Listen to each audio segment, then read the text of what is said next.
오늘날의 시대를 가리켜서 위기의 시대, 혼란의 시대, 불안의 시대, 불확성 시대, 불확실성의 시대, 단절의 시대다, 그렇게 말합니다. 한마디로 세상이 병들었다고 하는 것입니다.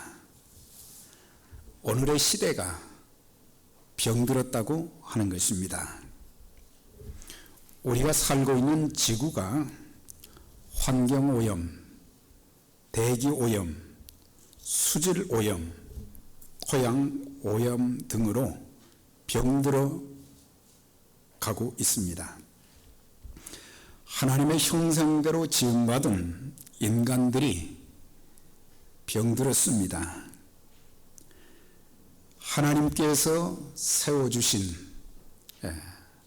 행복한 가정이 되어야 되는데 가정이 병들고 사회와 국가가 병들어 가고 있습니다. 병들었기 때문에 고통스럽고 참 불안합니다. 문제는 왜 병에 걸렸는지 그 원인을 바로 알아야 고침을 받을 것인데 원인이 무엇인지 원인조차도 모른다고 하는 것입니다.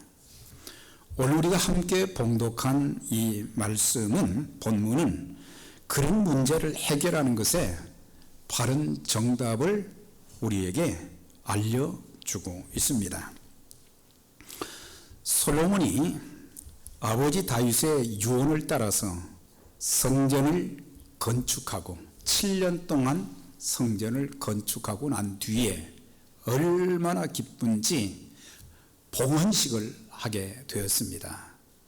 그 봉헌식을 할 때 하나님께서 주신 그 은총과 축복이 너무 커서 하나님을 영화롭게 하면서, 그리고 그 성전 안에 가득하게 모인 하나님의 백성들에게 지도자로서, 왕으로서 이제 마음껏 축복하며 그들을 위해서 기도하는 내용이 이렇게 6장에 구체적으로 기록되어 있습니다.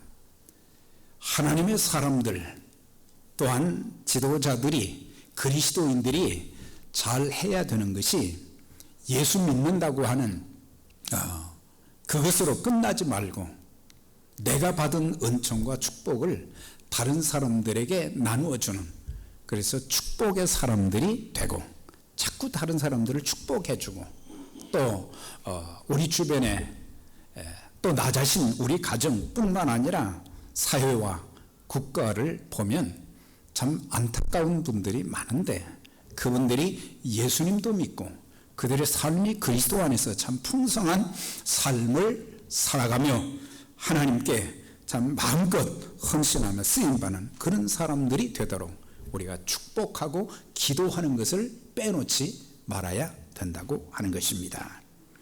우리가 역대하 7장 12절과 열왕기상 9장 2절 3절에 보면 솔로몬이 그 백성들을 축복하고 기도했을 때에 하나님께서 밤에 나타나셨다. 밤에 나타나셨다. 그리고 이렇게 말씀을 하셨어요. 솔로몬아, 내가 내 기도와 내가 내 앞에서 간구한 말을 내가 들었다. 그렇게 말씀하시면서 나는 내가 건축한 이 성전을 거룩하게 구별하여 내 이름을 영원히 그곳에 두며 내 눈길과 내 마음이 항상 여기 있도록 하겠다. 그 말씀을 하셨어요. 네. 그러니까 성전은 단순한 건물이 아니다. 건물은 건물이지만 하나님의 영광을 위해서 하나님의 백성들이 그곳에서 예배를 드릴 수 있는, 하나님께 찬양도 드리고 하나님께 기도도 하고 하나님의 말씀도 이제 상고하고, 그렇게 하면서 하나님의 백성들이 하나님께 드리는 모든 그 예배를 받아주시고 또한 이곳에서 하나님 앞에 간절히 부르짖어 기도하는 그 기도를 하나님께서 응답해 주신다고 하는 것을 약속을 하시면서 내 눈과 내 마음이 항상 여기에 있다는 것은 건물 자체에 있다는 의미도 되지만은 그것보다 더 중요한 것은 예배드리는 그분들, 예배드리는 하나님의 자녀들의 그 모습, 간절한 마음으로 하나님을 사모하는 그런 예배를 드리는 그분들을 보면서 내 마음과 내 눈이 항상 저들에게 있겠다, 그렇게 말씀하신 거예요. 그래서 예배 드리는 자들, 하나님 앞에 기도하는 자들을 하나님이 지켜보시고 그들의 안타까움도 아시고 그들의 간절한 소원도 아시고 하나님께서 예배와 모든 기도, 찬양을 받아주시겠다, 그렇게 말씀하고 있는 것을 보게 됩니다. 우리가 이제 주일날도 수요일날도 새벽에도 예배를 드리지만은 우리가 예배당에서 드리는 예배를 하나님이 기뻐 받아주시고 드리는 모든 간절한 기도에 응답해 주시는 복된 역사가 계속해서 일어나기를 주의 이름으로 축원합니다. 자, 그런데 주님께서, 하나님께서 이런 말씀을 해 주셨어요. 예. 내가 항상 내 마음과 눈이 이곳을 향하겠다고 말씀하시면서 중요한 것을 13절에 말씀을 해 주셨어요. 혹시라도 내가 하늘 문을 닫고 비를 내리지 않거나 혹 메뚜기 떼들이 와서 토산을 먹게 하거나 혹 전염병이 내 백성 가운데 유행하게 될 때에 어떻게 해야 되는가를 말씀을 해 주신 거예요. 네. 이스라엘의 역사를 살펴보면요, 하늘문이 닫힌 그런 시대가 오래도록 계속이 되었습니다. 열심히 땀을 흘려가면서 농사를 짓고 수고를 했는데 메뚜기 떼들이 와가지고 다 익은 곡식을 다 갉아먹어버려서 백성들이 먹고 살 양식이 없게 되었어요. 또한 질병이 얼마나 많이 생기는지, 의술도 발전하지 않았는데 그때 당시에 질병으로 죽어가는 사람들이 너무 많았는데, 물론 이것은 모든 시대마다 있어진 것이지만 특별히 하나님께서 말씀하신 것이 뭐냐, 왜 하나님께서 하늘문을 다시 닫으셨을까, 왜 하나님께서 메뚜기 떼들을 허락해 주셨을까, 왜 질병들이 창궐해서 그 많은 사람들이 죽임을 당하는 일들이 있게 되었을까. 사람들은 이런 것들을 뭐라고 얘기하느냐, 자연재앙이다, 그냥 일어난 일일 뿐이다. 그렇지만은 그러나 우리가 성경을 읽어보면, 구약의 역사를 잘 살펴보면 이 세 가지 내용은, 그러니까 하늘문을 닫았다는 것은 비가 오지 않는다는 거죠. 농사를 지으려면 이른 비가 있어야 되고 늦은 비가 있어야 되거든요. 이른 비는 파종할 때, 늦은 비는 곡식이 연글 때 비가 와야 충실한 곡식이 되는데, 하늘문을 닫았다는 것은 비가 오지 않는다고 하는 거예요. 네. 다시 말하면 기근, 흉년이 계속된다고 하는 거예요. 기근과 흉년, 이것은 하나님의 심판의 징계의 도구로 많이 자주 사용되었어요. 메뚜기 떼들이 와서 농사지은 것을 다 갉아먹었다는 것은 우리가 참 일주일을 살면서 얼마나 힘들게 일을 했습니까? 그런데 다른 것들로 인해서 내가 먹어야 될, 우리 가족들이 먹어야 될, 우리가 살아가는데 필요한 모든 것을 공급받아야 되는데 이걸 다른 데 다 빠져나가는 거예요. 메뚜기 떼들이 와서 다 먹어버렸다고 하는 거예요.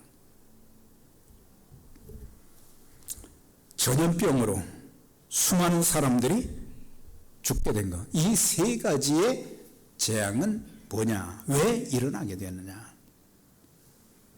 그것은 죄 때문이라고 하는 거예요. 죄가 그만큼 하나님과 우리 사이를 단절시킬 뿐만 아니라 그 죄는 하나님께로부터 오는 좋은 것들을 막아버리는 그런 역사가 있게 되는 거예요. 죄로 인해서 이런 재앙들이 하나님의 심판의 도구로 사용되었다고 하는 것입니다.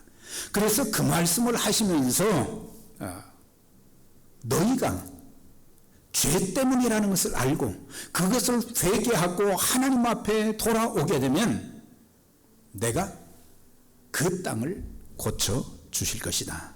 그러니까 하늘문도 열어주시고 그 다음에 메뚜기 재앙도 막아주시고 또한 질병도 없게 해주시고 그래서 우리는 죄 문제가 해결되어지고 하나님과의 바른 관계가 되어지게 될 때에 이제 하나님의 축복, 이것은 재앙이요 심판의 도구지만은 이걸 거꾸로 보게 되면, 다른 면으로 보게 되면 우리는 하늘문이 열린 그런 삶, 죄 가운데서 해방되어지고 하나님의 말씀 앞에 순종하고 그러면은 하늘문이 열려진다.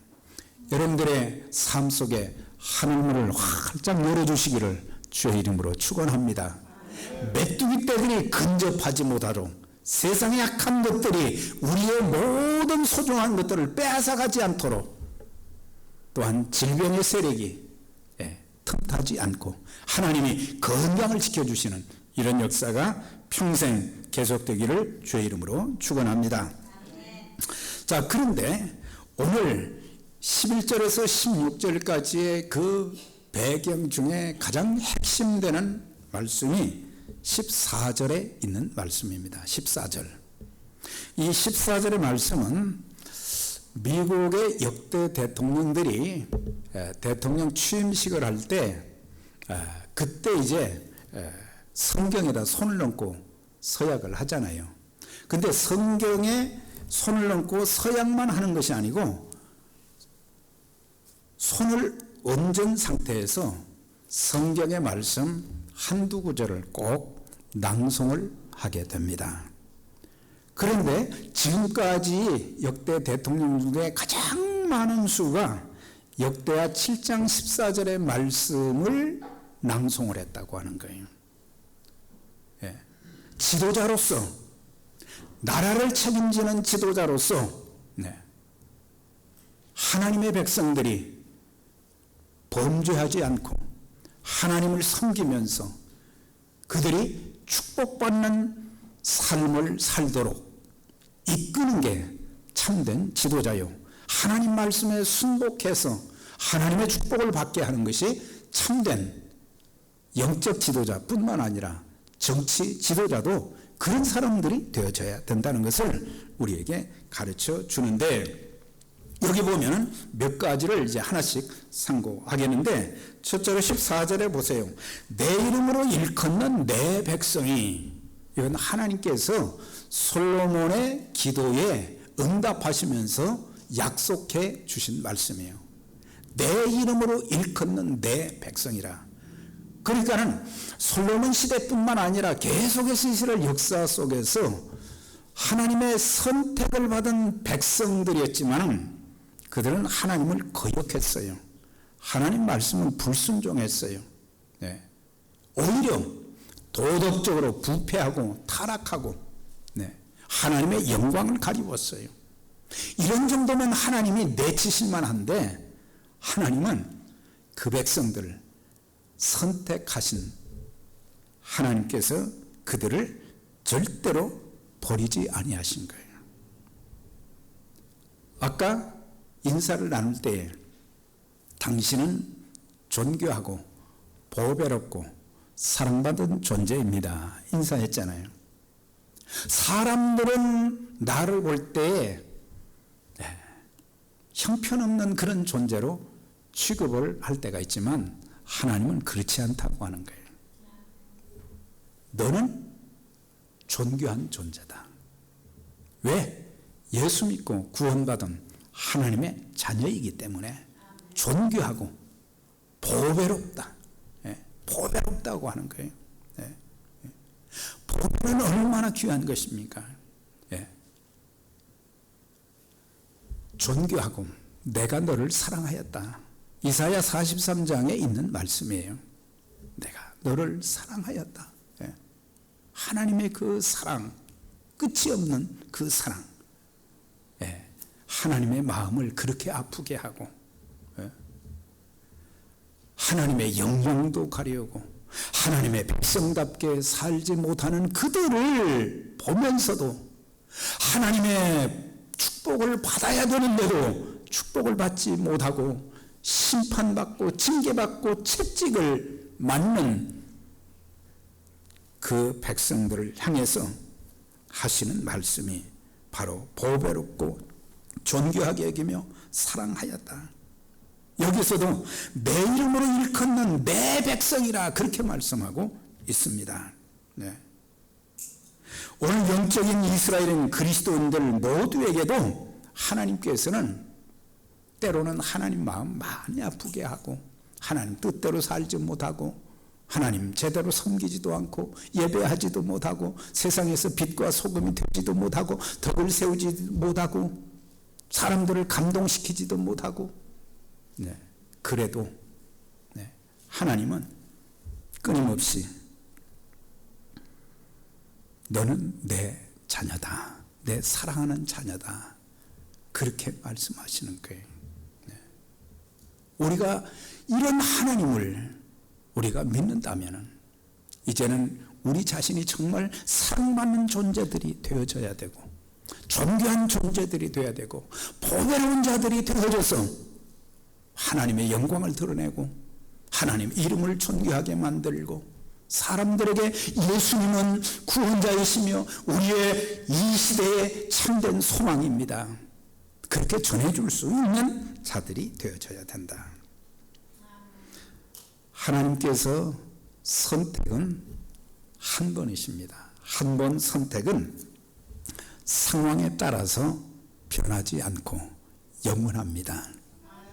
그래서 이스라엘 백성들 하나님께서 선택하셨기 때문에 그들이 그렇게 참 하나님을 떠나고 역행하고 불순종하고 하나님 마음을 아프게 해도 그 백성은 버리지 아니하셨어요. 마찬가지로 우리들도 예수 그리스도 안에서 창세전에 저와 여러분들을 선택하셨고 이 선택은 조금 잘못한다고 해서 바꿔지지 않아요.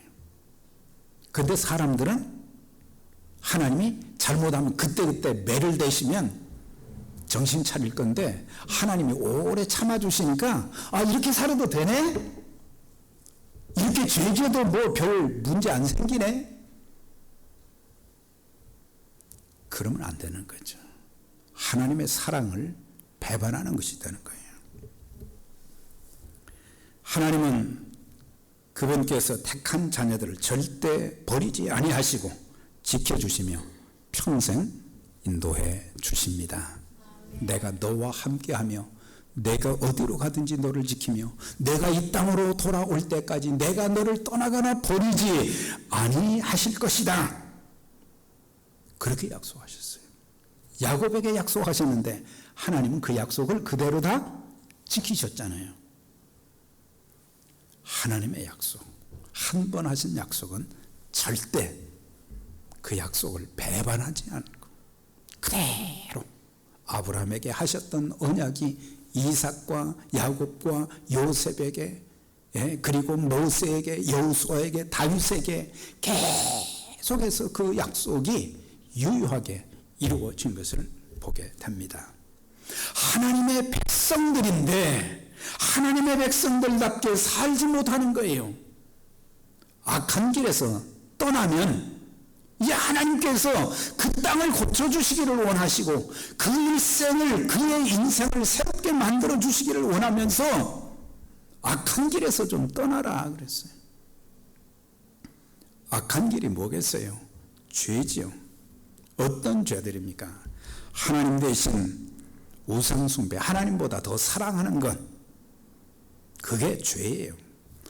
사단의 노예가 되어서 말씀에 불순종하여 사는 것, 마음속에 가득한 탐욕과 시기와 살인과 분쟁과 시기와 비방과 중상모략, 교만과 자랑과 무자비한 마음이 이렇게 가득한 우리들의 모습, 세상 사람들의 모습이기도 하지만 예수 믿는다고 하면서 우리의 마음속에 하나님의 영으로 가득 차고 하나님의 성령의 열매들이 우리의 가슴에, 우리의 마음에 가득 차야 되는데 죄로 가득 차 있단 말이에요.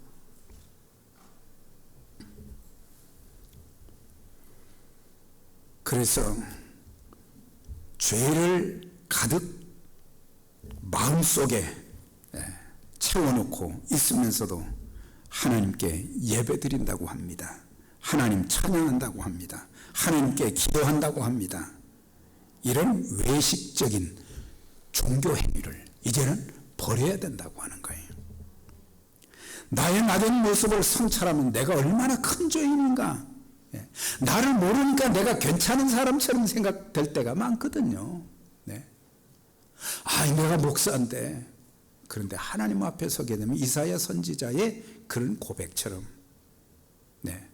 나는 죄인입니다. 내 마음이 죄로 가득 찼고 내 입술이 부정했고 하나님 앞에 서게 되니까 하나님의 말씀인 하나님의 현미영으로 보니까 내가 얼마나 형편없는 사람인가, 그걸 알게 된 거예요. 그래서 모든 죄를 이제는 보여주시는 것, 생각나게 하시는 것 다 하나님 앞에 내어놓으라는 거예요. 그리고 회개하라고 하는 거예요.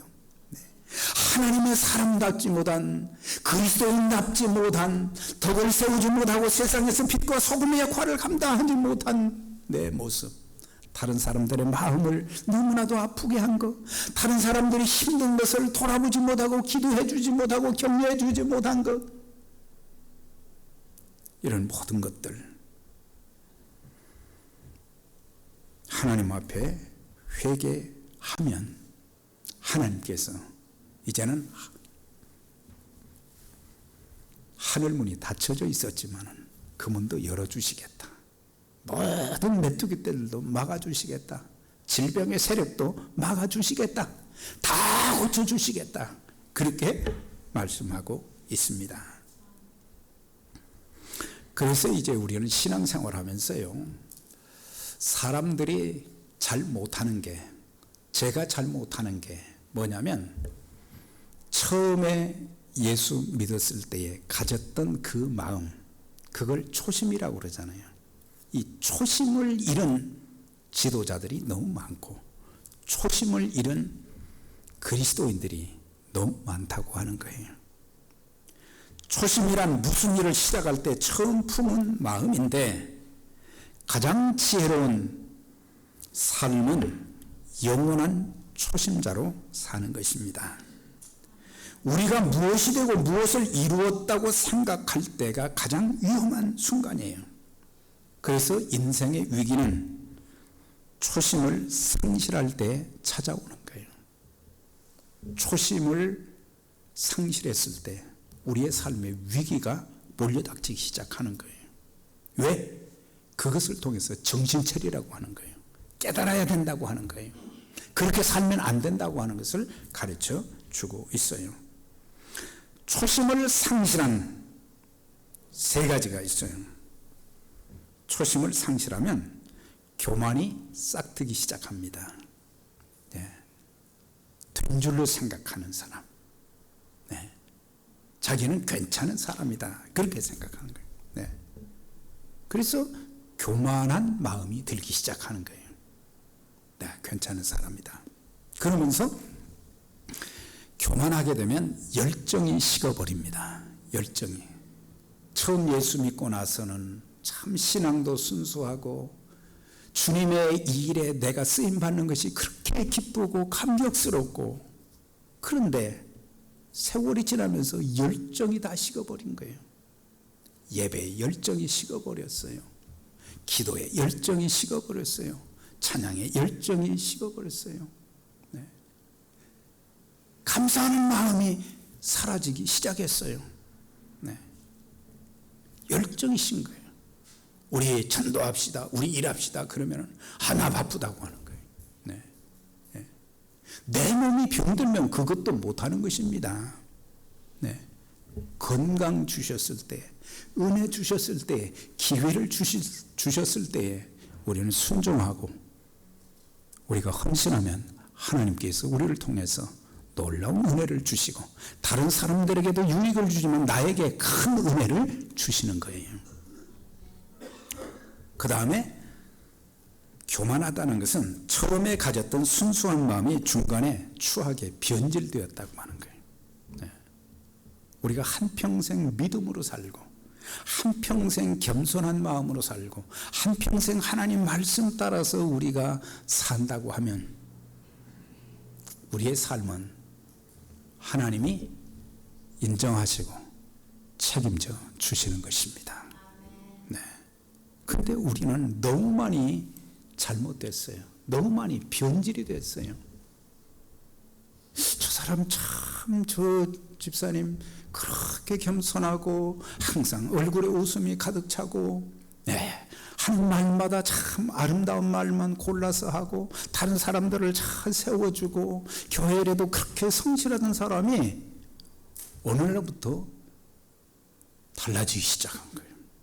좋은 쪽으로 달라진 게 아니라 안 좋은 쪽으로 달라져서 교만하기, 짝이 없게 그렇게 돼버리고 기도를 찾아볼 수 없어요. 성경을 찾아볼 수 없어요. 얼굴에 웃음을 찾아볼 수 없어요. 그래서 이제는 회의를 통해서 우리 자신을 보면서 하나님과의 관계, 사람들과의 관계, 이런 관계가 회복되어지면 땅은 뭐예요? 우리가 하는 모든 일도 회복되는 줄 믿습니다. 네. 그래서 우리가 하나님과의 바른 관계를 갖지 못하고 하나님 뜻대로 살지 못하기 때문에 열린 문의 인생이 아닌 닫힌 문의 인생이 된 거예요. 네. 닫혀 있으니 이거 어떻게 하겠어요? 우리 힘으로 어떻게 하늘문을 열 수가 있겠습니까? 하나님께서 허락하셔야지. 네. 왜 닫힌 문의 인생이 되었느냐? 죄 때문이라고 하는 거죠. 하나님 말씀, 죄 중에 가장 핵심적인 죄는 하나님 말씀대로 살지 않았다는 거예요. 하나님 말씀은 두 가지잖아요. 네. 하라, 하지 말라.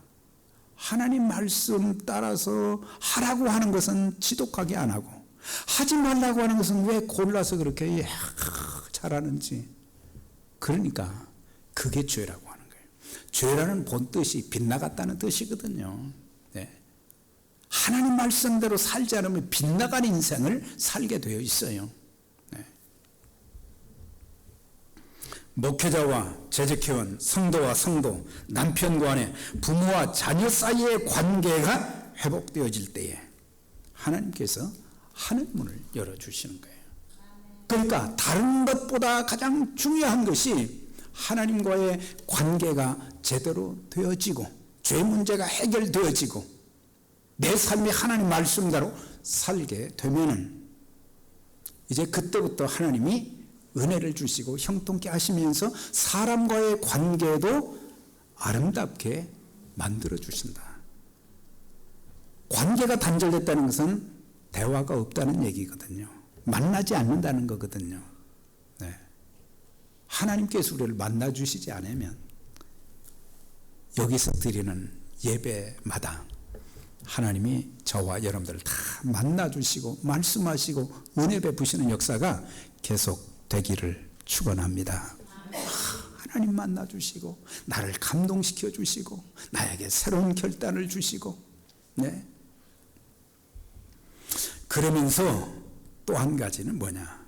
내 백성이라고 하시면서 악한 길에서 떠나라 그러셨고, 그 다음에는 스스로 겸비하여 스스로 낮추어서, 그 말씀이에요.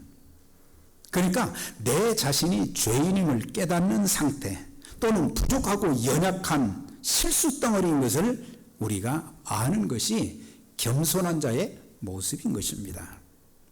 내 자신을 바로 알면 교만할 것이 하나도 없거든요. 하나님 앞에서 특히 다른 사람들과 비교해서 내가 조금 나은 것 같은데 그게 아니라 전능하신 하나님 앞에서 내 자신을 볼 때에 내 자신을 바로 보면은 자랑할 것도 없고 교만할 것도 없고 모든 것이 하나님 은혜 가운데 사는 것을 알게 되는 거예요. 모든 것이 하나님의 은혜예요. 하나님께서는 나를 주의 일을 하라고 살려두신 거예요. 주의 일을 위해서 건강을 주신 거예요. 주의 일을 위해서 은사와 재능을 주시고 물질을 주신 거예요. 그래서 우리는 절대 하나님 앞에서 교만한 사람은 어떻게 할 수가 없는 사람이에요. 하나님은 교만한 자를 물리치시고 겸손한 자에게 은혜를 주신다고 하셨어요. 그래서 우리는 좀 겸손해야 된다고 하는 거죠. 사람들의 교만이 어떤 교만인지 아십니까? 지적인 교만이 있어요. 조금 알면 굉장히 똑똑한 것처럼. 권력의 교만도 있어요. 사람이 권력을 잡으면요, 그 권력을 정도로 사용하지 못하고 남용을 하게 되는 거예요. 도덕적인 교만이 있어요. 나는 좀 깨끗한 사람이다 그러는데 사람들 앞에서는 그럴지 모르지만 하나님 앞에서는 부정한 것이 많고 부족한 것이 참 많은 우리들이에요. 물질적인 교만, 돈 좀 있으면은 그때부터 또 사람들을 무시하죠. 교만하죠. 또 직분의 교만도 있어요. 여러분들 이 모든 것들, 하나님이 주신 귀한 것들, 하나님의 일을 하라고 주셨는데 이런 것들을 남용하게 되면 그때부터 하나님을 대적하는, 하나님께서 버리시는 그런 사람들이 될 수밖에 없는 거예요. 절대 지적인 교만, 지적으로도 겸손하고 힘이 있어도 하나님이 주셨다 그렇게 받아들이고 교만하지 말고, 직분도 뭐예요? 사람 살리는 일에 우리 직분이 사용돼야 돼요. 자, 그 다음에 이제 보면은 또 주신 말씀이에요. 기도하여 내 얼굴을 찾으면, 기도하여 내 얼굴을 찾으면, 하나님의 얼굴을 구하라 그랬어요. 하나님의 얼굴을 구한다는 것은 하나님의 얼굴이 그렇다는 게 아니죠. 우리와 같다는 게 아니죠. 영이신 하나님 앞에 우리 자신을 보여드리는 것. 그러면서 하나님의 자비와 긍휼과 은혜를 구하라고 하는 거예요. 하나님의 자비가 없이는, 하나님의 긍휼이 없이는, 하나님의 은혜가 없이는 나는 살 수가 없습니다. 그래서 너희가 하나님을, 나를 찾으면, 하나님을 찾으라. 하나님을 찾고, 하나님을 찾는 것은 더 구체적으로 표현하면 하나님께 기도하라고 하는 거예요. 하나님께 기도하라고 하는 거예요. 우리 하나님은 전능하신 하나님이세요. 불가능한 것이 없으세요. 그래서 하나님의 얼굴을 구하면 하나님께서 크고 놀라운 손길로 같이 해 주시는데, 이제 먼저 우리 마음이 고침을 받아야 된다. 하나님도 사람도 믿지 못하는 의심하는 그런 병들, 매사에 긍정적이지 못하고 부정한 마음을 가진 것, 부정직한 마음, 감사보다는 원망과 불평으로 가득 찬 그런 마음이 고침을 받아야 된다. 또한 가정이 고침을 받아야 되는데, 우리의 가정이 은혜가 충만한 가정이 되어야 하는데, 더 이상 가정이 행복하지 못하다고 하는 것은 천국의 모습이 아니라 이건 지옥의 모습을 보는 것이 되는 것입니다.